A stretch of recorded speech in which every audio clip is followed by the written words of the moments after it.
Welcome to Solvetic, your channel to always learn technology easily. Below in the description, you will find useful links we used in this video.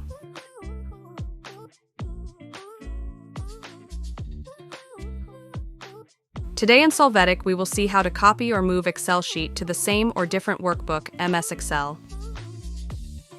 Open your Excel file. When you do this, right-click on the desired sheet and click on Move or Copy.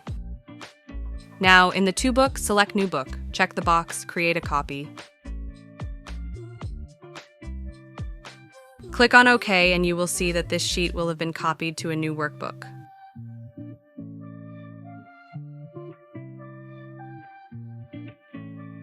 After this, right-click on the sheet again and click on Move or Copy.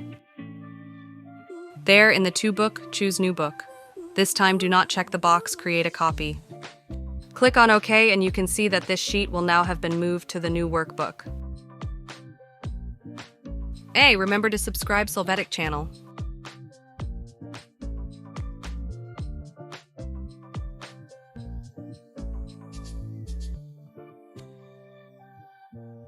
We hope it has been helpful for you. Here are links to watch more videos of your interest and subscribe to the Solvetic channel. Thank you.